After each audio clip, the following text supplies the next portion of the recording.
Bismillahirrahmanirrahim. Assalamualaikum warahmatullahi wabarakatuh. Oke, welcome back to GoVil Global Oasis Virtual Learning.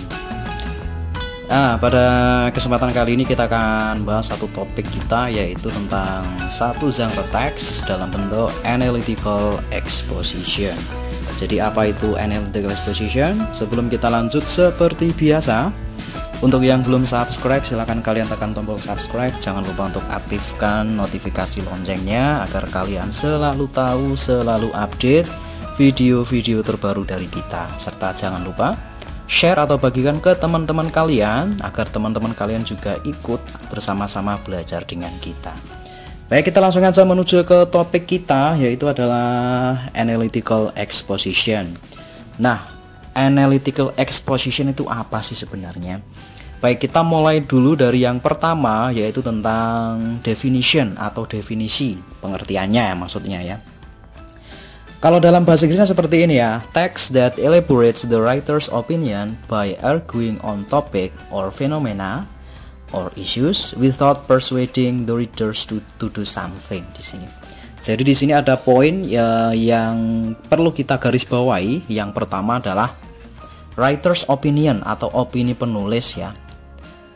By arguing, dengan memberikan argumentasi atau memberikan pemaparan tentang topik atau fenomena atau isu-isu without persuading. Nah, ini adalah kuncinya ya, tanpa mempengaruhi atau tanpa membujuk the readers, pembaca, to do something, untuk melakukan sesuatu. Jadi ini istilahnya ketika kita membahas tentang analytical exposition, ini hanya berupa argumentasi dari penulis tanpa memberikan bujukan atau rayuan atau pengaruh terhadap pembaca untuk melakukan sesuatu.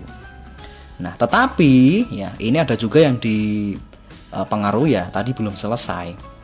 This text only persuades the readers that the topic or phenomena or issues are important to be discussed. Jadi hanya mempengaruhi pembaca bahwasanya topik atau fenomena atau isunya yang dibahas itu penting untuk dibahas.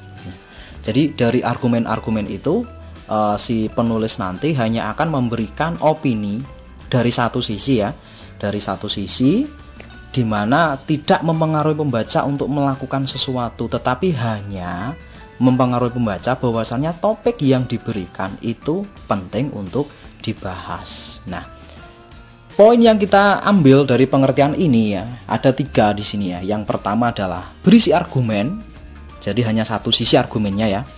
Kemudian yang kedua, tidak mempengaruhi pembaca untuk melakukan sesuatu. Ini jelas, ini tidak mempengaruhi pembaca. Kemudian mempengaruhi pembaca bahwa topik sangat penting untuk dibaca. Jadi pengaruhnya itu bukan ke masalah idenya atau argumennya, tetapi adalah pengaruh agar pembaca itu terpengaruh bahwasanya topiknya itu penting loh untuk dibahas itu. Serta tidak memberikan ajakan ya, tidak memberikan ajakan kepada pembaca untuk melakukan sesuatu. Hanya memberikan opini-opini atau argumen bahwasanya topik itu penting untuk dibahas itu. Jadi kurang lebih seperti itu ya tentang analytical exposition. Kemudian yang kedua, di sini kita bahas mengenai structure atau struktur dari teks analytical exposition itu sendiri. Yang pertama adalah thesis atau introduction of the topic atau perkenalan topiknya. Jadi seperti biasa ya, ketika semua genre teks itu, paragraf yang paling awal atau struktur yang awal itu adalah perkenalan. Kemudian the second structure atau struktur yang kedua adalah arguments. Nah, ini pokok dari strukturnya, yaitu the writer's arguments about topic. Jadi ini adalah berisi argumen-argumen penulis tentang topik yang dibahas. The content will make the readers believe that the topic is important to be discussed. Nah, ini adalah kuncinya. Jadi konten atau isinya itu akan membuat pembaca mempercayai atau percaya bahwasannya topik yang dibahas itu penting untuk dibahas. Jadi isinya adalah argumen-argumen semuanya. Dan biasanya struktur yang kedua ini itu biasanya lebih dari satu paragraf, tetapi masih dalam opini yang sama ya, opininya sama, tidak berbeda. tidak pro dan kontra, maksudnya ketika pro juga pro semua, ketika kontra kontra semua. Kita nanti coba lihat ke contohnya nanti lebih jelas. Kemudian yang ketiga itu adalah reiteration, berisi tentang conclusion about the topic atau kesimpulan dari topiknya itu. Ini ada 3 ya, thesis, argument, sama reiteration. Otomatis ketika strukturnya seperti ini teksnya urut ya. Jadi paragraf 1 biasanya tesis, kemudian paragraf kedua, ketiga, keempat, kelima, terserah ya, terkadang lebih dari 1 paragraf itu argumen, kemudian the last paragraf terakhir adalah reiteration atau kesimpulan. Kemudian kita ke example atau contohnya dulu di sini. Nah, kita ke contohnya di sini ya. Di sini ada statement cramming is bad. Oke, dari judulnya itu kita sudah ngeh ya, cramming is bad. Jadi cramming itu kalau dalam bahasa Indonesia SKS ya, sistem kebut semalam ya. Kalau misalkan besok mau ujian, ini hari ini sampai dengan malam nanti, sama dengan matok pagi mau masuk ke sekolah itu belajar terus, tetapi sebelum-sebelumnya itu nggak belajar. Itu namanya adalah cramming atau SKS dalam bahasa Indonesia, sistem kebut semalam. Oke, kita cek dulu ini ya. How do you study when the test is coming? Do you start preparing for the test weeks or months before the test, or leave things to the last hour? If you start studying weeks or months before the test, it's great. Nah, dari sini itu udah jelas ya. Jadi dari judulnya udah tahu ya, cramming is bad. SKS itu sistem kebut semalam itu nggak baik gitu. Jadi pasti argumennya itu memberikan argumen atau alasan bahwasannya cramming atau SKS itu tadi itu tidak baik. Ya, dari judulnya udah bisa kita tebak argumen-argumennya seperti apa. Karena biasanya argumen itu berisi dengan alasan. Ini ya. However, if you study all the material in the last hour or minute, it's not good for you and it's called cramming. Jadi ini bisa digarisbawahi bahasanya bagaimana ketika kamu belajar ya, ketika tesnya datang gitu. Apakah mempersiapkan berminggu-minggu atau berbulan-bulan sebelumnya, atau mempersiapkannya itu detik-detik terakhir gitu ya. Jadi kalau mempersiapkannya seminggu atau sebulan sebelumnya itu lebih bagus ya daripada mempersiapkan di detik-detik terakhir.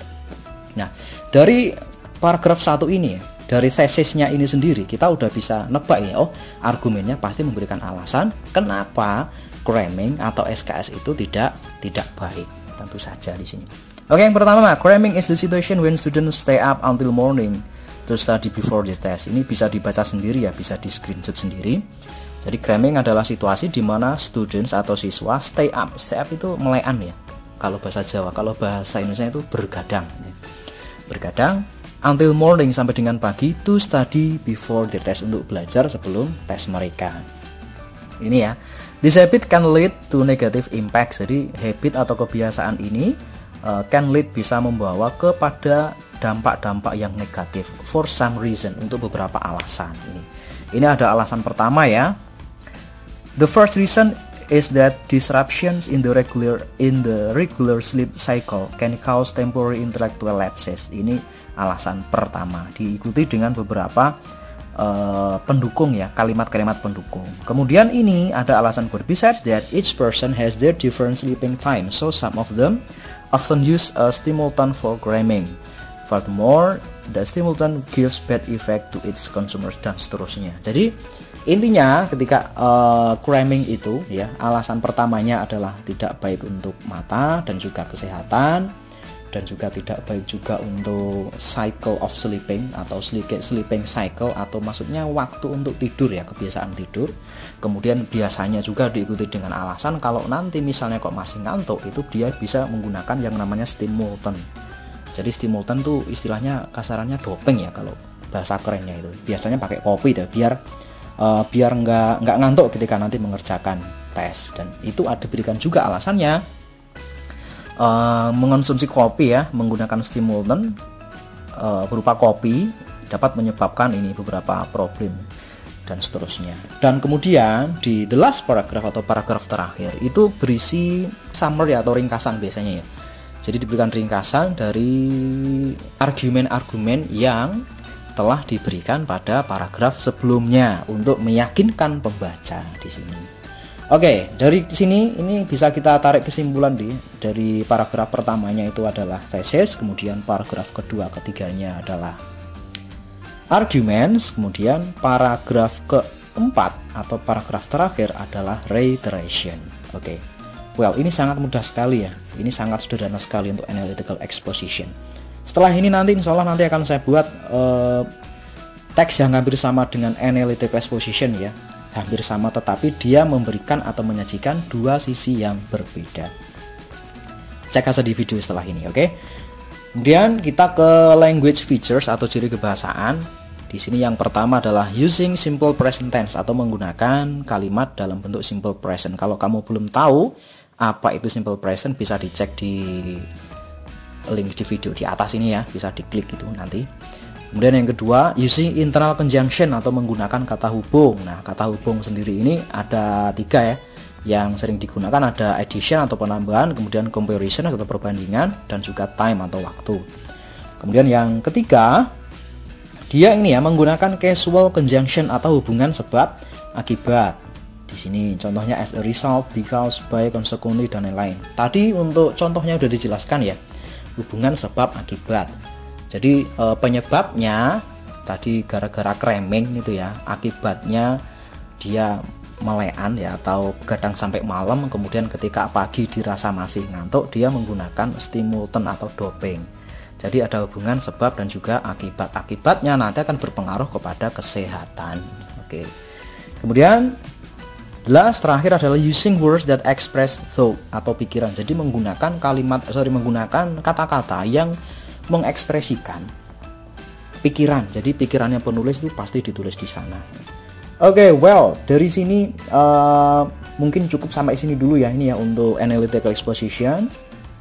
Intinya ini hanya memberikan satu topik, di mana topik tersebut itu untuk meyakinkan pembaca bahwasannya yang dibahas itu penting gitu ya, tetapi tidak sampai dengan memberikan bujukan atau rayuan untuk melakukan sesuatu. Tetapi kalau kita lihat teksnya ini memang sedikit ya, kalau kita membacakan sedikit terpengaruh gitu ya, sedikit terpengaruh ya, tetapi tidak ada ajakan untuk melakukan hal itu gitu ya, tidak ada ajakan, hanya memberikan opini bahwasannya pembahasan itu perlu untuk dibahas. Oke. Saya kira cukup dulu sampai sini untuk materi kita. Kita ketemu lagi untuk next videos. Jangan lupa untuk yang belum subscribe, silahkan kalian tekan subscribe.